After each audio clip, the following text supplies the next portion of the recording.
यह पेरू के Ollantaytambo railway station. Machu Picchu की यात्रा के लिए कुस्को से यहाँ पहुँचा हूँ। यहाँ से माचू पिच्चू जाने वाली एक ट्रेन में टिकट ले रखी है। कुस्को से यहाँ तक मुझे एक टूर कंपनी वाले लेकर आए थे।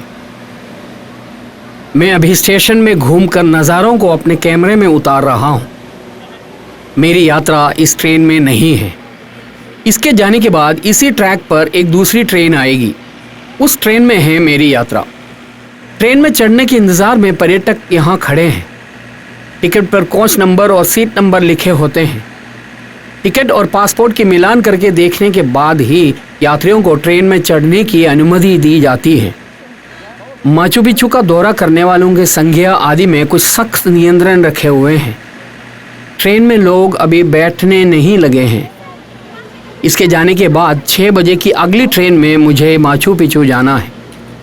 मैं भोर सवेरे 3 बजे कुस्को से चला हूँ। हल्की भूख लगने लगी है। यहाँ एक विश्राम कक्ष है। मैंने उसके अंदर प्रवेश किया। कक्ष की एक तरफ रेस्तरां है। लोग वहाँ से नाश्ता कर रहे हैं। कुछ लोग खाना बंधवा कर भी ले जा रहे हैं। एक कप कॉफ़ी और कुकीज़ खरीदकर मैं वहाँ बैठकर खाया। वहाँ बैठकर ट्रेन को जाते हुए देख सकते हैं। वहाँ की ग्रामीण जनता पर्यटकों को विभिन्न प्रकार के सामान बेचते हुए घूम रही है। टोपी, बैग, गरम शाल आदि को मिलाकर अनेकों सामान। अब तो सेल्फी स्टिक भी उनके बेचने वाले सामान में शामिल हैं। अधिक लोग विश्राम कक्ष की ओर आ रहे हैं। अगली ट्रेन में जाने वाले लोग होंगे। 6:15 होने के बाद भी पहली ट्रेन नहीं जा रही है। यात्रियों में अधिकांश बैकपैकर पर्यटक हैं। पहले बोगी के दरवाजे के समीप खड़े अधिकारी यात्रियों की टिकट, पासपोर्ट आदि की विस्तार से मिलन करके देख रहे हैं। माचू पिच्चू की इनका निर्मिति देखकर प्रकृति का आनंद उठाकर वहां रहने के लिए जाने वाले लोग होंगे। वो लोग मेरी तरह माचू पिच्चू जाकर जल्दीबाजी में आज ही वापस आने वाले नहीं होंगे। ये पेरू रेल की ट्रेन है। इंजन आवाज़ करने लगी है। लगता है कि ट्रेन रवाना होने की तैयारी में है। सारे यात्री अंदर बैठ गए हैं। पेरू रेल की ट्रेन चलने लगी। मुझे अब पता चला है कि यहाँ से 2 कंपनियों की ट्रेन चलती है। मेरी टिकट पर इनका रेल लिखा हुआ है। पेरू के व्यवसायी लॉरेंस डिसूसा डबान मेरी ने 1999 में पेरू रेल की स्थापना की थी। पहली ट्रेन रवाना हो गई है। यहाँ से अब माचू पिच्चू के लिए 1.5 घंटे की यात्रा है। कुस्को से हैं तो ट्रेन यात्रा समय 4 घंटे है। पेरू रेल की ट्रेन नज़रों से ओझल हो रही है। अब मेरे जाने की ट्रेन के रवाना होने का इंतज़ार है। वो वहाँ पीछे की तरफ पड़ी हुई थी। उसकी सीढ़ी को खींचते हुए एक कर्मचारी जा रहा है। ट्रेन प्लेटफॉर्म की तरफ आ रही है। मुझे पक्का मालूम है कि यह मेरे जाने की ट्रेन ही है। मुझे स्टेशन पहुंचाने वाले कंपनी के प्रतिनिधि ने कहा था कि हरे चांदी के रंग वाली ट्रेन में चढ़ना है। इंजन के आगे IR की मुद्रा लगी है। पेरू की अपेक्षाकृत नई रेल कंपनी है इनका रेल। 2009 में यह अस्तित्व में आया था। माचू पिच्चू को मिलाकर केवल सैक्रेड वैली के प्रमुख स्टेशन की ओर ही इसकी सेवा उपलब्ध है। ये निजी स्वामित्व के अधीन वाली कंपनी है। मैंने पहले साधारण टिकट बुक किया था, तो भी बाद में इस कंपनी ने अधिक धन लेकर उसे एग्जीक्यूटिव क्लास में बदल दिए थे। ट्रेन के प्लेटफॉर्म पहुंचते ही न जाने कहां कहां से लोग आकर इंतज़ार में खड़े होने लगे। मैंने सोचा था कि ज़्यादातर लोग पहले ट्रेन में चले गए होंगे। कम से कम 300 लोग इस ट्रेन में चढ़ने के लिए खड़े हैं। टिकट में देखने से जाना कि मेरी सीट कोच D में है। मैं उसकी तरफ चला। कोच D के दरवाजे के सामने एक छोटी सीढ़ी लगाई गई, लेकिन दरवाज़ा बंद पड़ा है। ऐसे खड़े रहते एक दूसरी ट्रेन आती दिखी। देखने से लगता है कि वह लोगों की भीड़ के अंदर की ओर दौड़ी चली आ रही है। थोड़ी देर बाद एक अधिकारी ने कोच डी का दरवाजा खोला। डी कोच का बोर्ड दरवाजे पर टांग दिया गया। डी में सवार होने वालों को अधिकारियों ने बुलाया तो दरवाजे के आगे एक कतार रूपीकृत हुई। सबकी टिकट, वापसी की टिकट, पासपोर्ट, माचू पिचू में प्रवेश करने के पास आदि की जांच कर रहे हैं। कुस्को से माचू पिचू की यात्रा, वहां से वापसी की यात्रा, माचू पिचू में प्रवेश आदि सबके लिए करीब 20,000 रुपये का खर्चा आता है। माचू पिचू में प्रवेश नियंत्रित है। एक दिन में 2500 लोगों को ही वहां प्रवेश करने की अनुमति दी जाती है। ट्रेन में यात्रा करके फिर इनका ट्रेल से पैदल चलकर इतने लोग हर दिन माचू पिचू पहुंचते हैं। मैंने ट्रेन में प्रवेश किया। यह इनका रेल का एग्जीक्यूटिव क्लास है। कहीं सीटें खाली पड़ी हैं। यह एक शानदार कोच है। बाहर से दिखने जैसा नहीं है। अच्छी सहूलियत वाली कोच। सारे यात्री पर्यटक ही हैं।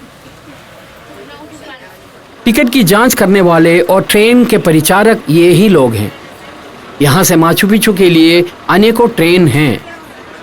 कुस्को और ओलंथाई-टाम्बो नामक इस स्टेशन में अभी काम चल रहा है, इसलिए ही मुझे बस में आना पड़ा था। ठीक 6:30 पर ट्रेन रवाना हुई।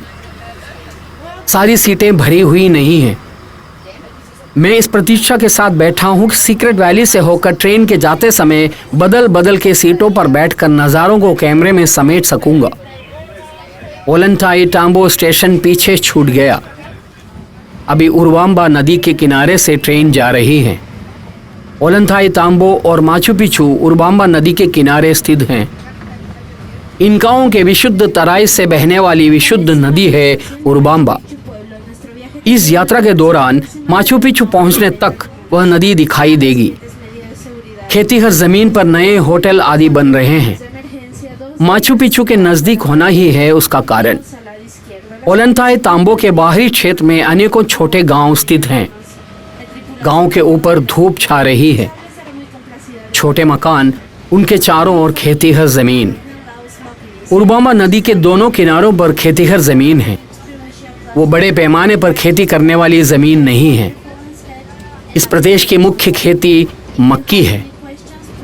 नदी के उस पार काचीकोटा दिखाई दे रहा है। कृषि और मवेशी पालन को आजीविका बनाए हुए लोगों के गांव हैं वह। काचीकोटा में कुछ इनका निर्मिति हैं। शोधकर्ताओं ने पता लगा लिए हैं कि सीक्रेट वैली के कई निर्मितियों के लिए इनका लोगों ने काचीकोटा के खदानों से ही पत्थरों को काट कर निकाले थे। ये एक जमाने में यह उरवाम्बा घाटी इनका साम्राज्य के लिए धान्यों का भंडार हुआ करता था। आज भी मक्की, आलू, विभिन्न प्रकार के फली आदि के उत्पादन में उरवाम्बा घाटी का स्थान ऊंचा है। सुबह के 6:30 ही हुआ है तो भी अभी अच्छी धूप फैली हुई है। हलचल करती घुमावदार बहने वाली उरवाम्बा नदी के किनारे से होकर है यह यात्रा। 16वीं शताब्दी में उरवाम्बा नदी के किनारे से होकर ही स्पेनिश आक्रमणकारी इन प्रदेशों में घुस आए थे। बाद में औपनिवेशिक काल के दौरान उन लोगों ने उरवाम्बा नदी किनारे को भक्ष्य धानों के एक बड़े उत्पादन केंद्र में बदल दिए। थोड़ी देर बाद ट्रेन के कर्मचारी आकर मोड़ कर रखे मेज को सीधा करके उन पर मेनू कार्ड रखे। नाश्ते के मेनू हैं। कॉफ़ी, कोल्ड ड्रिंक्स, चॉकलेट आदि हैं उसमें। अति सुंदर उरवाम्बा तराई की ओर कैमरे का रुख करके मैं बैठा रहा। एंटीज पर्वत श्रृंखला के ढलान, तराई में समतल प्रदेश की खेतीहर जमीन, इस सिरे पर उरवाम्बा नदी, ये सब है पेरू के अंदरूनी गांवों के नज़ारे। बहुत ही सरल एवं शांतिपूर्वक ढंग से जीवन यापन करने वाले लोग। स्वतंत्रता के बाद की अवधि के दौरान पेरू की जनता में हुए संघर्ष और तख्ता पलट के प्रभाव उरवाम्बा तराई के कृषि गांवों पर नहीं पड़े। कई जगहों पर इस तरह के गांव देखे जा सकते हैं। मिट्टी की दीवार और टीन के छत वाले मकान, सुंदर कह सकने वाला मकान एक भी नहीं है। लैटिन अमेरिकन दरिद्र गांवों के नज़ारे। उरबांबा सीक्रेट वैली की जीवदायिनी है। शोधकर्ताओं ने निरीक्षण करके पाया कि कुस्को के इनका साम्राज्य की राजधानी बनने से पहले ही इस नदी के किनारों के गांव इनका संस्कृति के सविशेष केंद्र हुआ करते थे। नष्ट हुए इनका नगर और कृषि क्षेत्र की खोज में 20वीं शताब्दी के आरंभ में अमेरिकी पुरातत्ववेत्ता हिराम भिंगाम इन रास्तों पर भटकते रहे थे। आंडीज पर्वत के तह, तराई आदि जगहों पर यहाँ के आदिवासियों की सहायता से की गई लंबी यात्राओं के बाद ही भिंगाम ने माचू पिचू नामक बड़े अजूबे को खोज निकाला था। ट्रेन टैकनाक नामक जगह पहुंची है। यहाँ नदी किनारे ट्रैक पर एक अन्य ट्रेन खड़ी है। सिंगल ट्रैक रेलवे होने के कारण ऐसी जगहों पर इंतजार में खड़े रहकर विपरीत दिशा से आने वाली गाड़ी को जाने देने के बाद ही अपनी यात्रा जारी रख सकते हैं। मेरी ट्रेन यहाँ रुकेगी। यहाँ कैमिनो इनका नामक एक ट्रेल है। वह माचू पिचू की ओर पैदल चलकर जाने का पर्वतीय रास्ता है। कुछ लोग वहाँ से हमारी बोगी में चढ़े। इस प्रकार खाली पड़ी कहीं सीटें भर गई। ये भी इनका की सीक्रेट वैली में आने वाले प्रदेश है। नीचे उरबांबा नदी। यहाँ अनेकों पर्यटन गतिविधियों की व्यवस्था की हुई है। पर्वतीय रास्तों से माचू पिचू की ओर पैदल यात्रा ही उनमें सबसे प्रमुख है। पहाड़ी ग्रामीण क्षेत्रों की ओर के लिए कई जगहों पर नदी के आर पार लटकते हुए पुल बने हुए नजर आ रहे हैं। इन नज़ारों से होकर गुजरते हुए भारत में हिमालय से की गई यात्राएं मेरी यादों में अंकित हो रही हैं। मुझे लगा कि भागीरथी के ऊपर से लटकते हुए पुल, पत्थरों के बीच से दूध के झाग फैलाती हुई बहने वाली गंगा नदी आदि के नज़ारों की यहाँ पुनरावृत्ति हो रही है। दुनिया में हर कहीं पहाड़ी क्षेत्र, तराई आदि ऐसे ही होते हैं। इस क्षेत्र में कुछ खदानों के शुरू होने के निर्णय लेने के 19वीं शताब्दी के अंतिम काल के दौरान ही यहाँ से होकर एक रेल मार्ग के बारे में सोचा गया था, लेकिन 1907 तक उसके निर्माण की शुरुआत नहीं हो पाई। अंत में 1920 के दौरान निजी उद्यमिता में यहाँ से होकर एक रेल मार्ग अस्तित्व में आया। तब भी केवल मालगाड़ियाँ ही चलाई जाती थी। खतरनाक प्रदेशों से होकर ट्रेन में यात्रा करने के लिए लोग डरते थे। 1931 में सरकार ने रेल मार्ग को अपने अधीन करके ट्रेन के गंतव्य स्थानों की दूरी बढ़ाई। वह काम 1978 तक चलता रहा।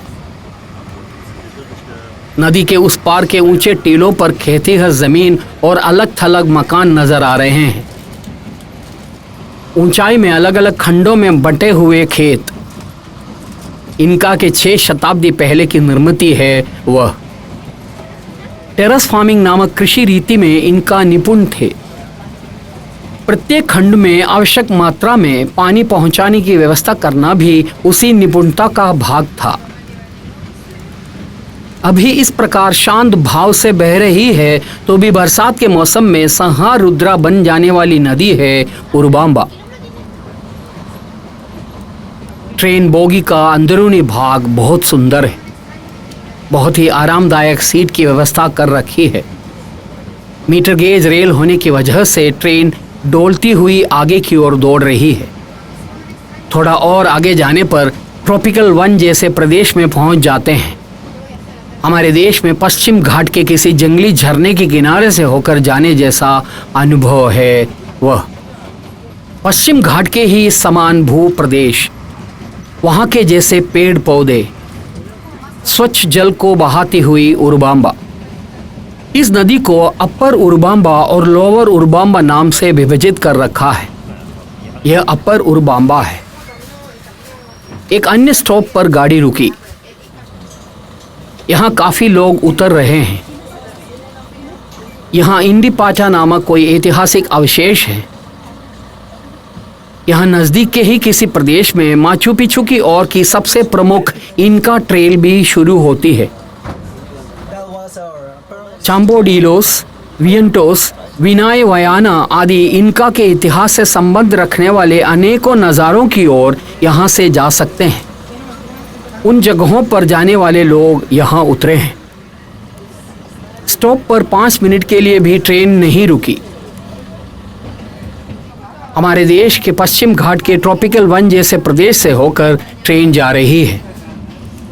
अंतर बस इतना ही है कि यहाँ का मौसम पश्चिम घाट से भी अधिक ठंडा है। कामा नामक आदिवासी जनसमूह की प्रवास बस्तियां लोअर उरबांबा के किनारों पर स्थित हैं। इनका उरबांबा को विशुद्ध नदी मानते थे। उनके नित्य जीवन, ईश्वर की आराधना आदि में उरबांबा का बहुत बड़ा स्थान हुआ करता था। प्रमुख नगरों को उरबांबा के रूबरू बनाने में उन लोगों ने काफी ध्यान दिए। उस प्रकार की एक जगह थी विनाय वयाना। उसके अवशेष यहाँ एक पहाड़ की पूरी तराई में फैले पड़े हैं। इनकाओं ने अपने मुख्य निर्मितियों में से अधिकांश को खड़ी ढलानों पर ही बनाए हैं। ये शोधकर्ताओं को आज भी आश्चर्य के साथ सोचने पर मजबूर करने वाली बात है कि नीचे विशाल उरबांबा समतल प्रदेश के होते हुए भी इनकाओं ने विशाल निर्मितियों के लिए इस प्रकार के ढलानों को ही क्यों चुने हैं। नदी के उस पार कई जगहों पर कुछ कैंप साइट आदि दिखाई दे रहे हैं। वहां पहुंचने के लिए नदी के आर पार लटकते पुल भी बने हैं। यहाँ नजदीक ही उरबांबा नदी पर एक बांध और उससे अनुबंधित एक पावर हाउस भी है। ये है वह बांध। यह तोमार प्रसार नाम से जाना जाता है। 1960 के दशक में निर्मित बांध है। बांध से भूमि के अंदरूनी सुरंग के मार्ग से होकर ही पानी को पावर हाउस पहुंचाए जाते हैं। इस तरह के करीब 10 बोगी हैं इस ट्रेन में। नदी किनारे से यात्रा अभी जारी है। पानी सूखी पड़ी नदी सी अभी यह लग रही है। उरबांबा में पानी की मात्रा बहुत कम हो गई है। इस तरह की सूखी नदी ही माचू पिचू से भी बहती है। एक सुरंग से ट्रेन का पिछला भाग निकलकर बाहर आता हुआ दिख रहा है। हर एक बोगी के अंदर फर्स्ट क्लास में 30 लोग और एग्जीक्यूटिव क्लास में 42 लोग यात्रा कर सकते हैं। इस प्रकार 380 लोग इस ट्रेन में यात्रा कर सकते हैं। पश्चिम घाट की याद दिलाने वाली भू प्रकृति से होकर ट्रेन दौड़ती रही। 1000 साल पहले इनका जन समूह के व्यवहार करते रहे घने जंगल और पहाड़ी श्रृंखला है ये। शताब्दियों पहले इनकाओं के द्वारा इस वन में बनाई गई निर्मितियां आज पेरू के लिए पर्यटन के माध्यम से आमदनी कमाने का एक बहुत बड़ा मार्ग बन गया है।